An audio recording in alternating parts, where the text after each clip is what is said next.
जयंती के उपलक्ष्य में जो आपका कार्यक्रम 1 तारीख से 15 तारीख तक चलना है ना, उसमें आज 12 तारीख है और आज आप लोगों के लिए वेबिनार का आयोजन किया जाएगा उस 150वीं जन्म जयंती के उपलक्ष्य में। आपके पास ये वीडियो है, वेबिनार का मतलब वीडियो के माध्यम से उसकी थीम को समझेंगे, है ना। ये वीडियो हम लोगों को देखना और बहुत ध्यान से देखना और समझना है, ठीक। चलिए।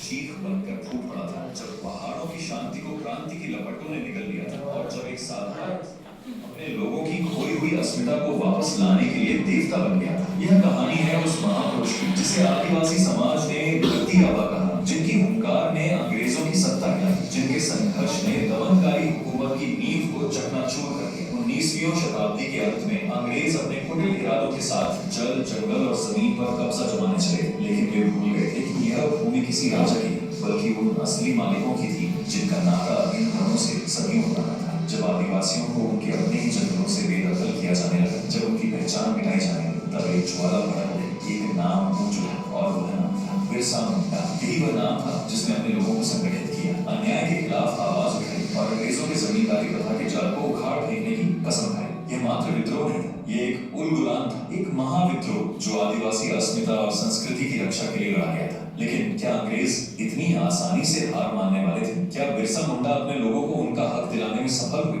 या फिर इतिहास ने उनके साथ कोई ऐसा खेल खेला जिसे जानकर आपका हृदय कांप उठेगा? तो चलिए शुरुआत करते हैं उस महानायक की गाथा से जिसे धरती का पिता कहा गया। वह योद्धा जिसने आदिवासियों की खोई अस्मिता को वापस लाने के लिए पूरी सत्ता से टकराने की ठानी। वह नायक जिसका नाम अंग्रेजों के लिए एक भय था और अपने लोगों के लिए एक आस। शुरू करते हैं बिरसा मुंडा की वो कहानी जिसे आपसे छिपाया गया। तो बात है उस 7 नवंबर की रात की जब रांची जिले का उलिहातू गांव चारों तरफ से जंगलों और पहाड़ियों से घिरा हुआ था। आसमान साफ था, सितारे चमक रहे थे, मानो कुछ खास होने की खबर दे रहे हैं। हवा ठंडी थी, पेड़ों के पत्तों को हिलाते हुए हल्की सीटी बजा रही थी। गांव में एक छोटी सी झोपड़ी थी, मिट्टी की दीवारें, ऊपर घास की छत। अंदर करनी हटू नाम की औरत दर्द से करा रही थी। उसका पेट फूला हुआ था, बच्चा आने वाला था। बाहर गांव की कुछ औरतें इकट्ठा थी, कोई मंत्र पढ़ रही थी, कोई हाथ जोड़कर अपने जंगल के देवताओं से दुआ मांग रही थी। पास ही सुगना मुंडा खड़ा था, चुपचाप, मन में उथल पुथल। कुछ बुजुर्ग पेड़ के नीचे बैठे धीमी आवाज में बात कर रहे थे।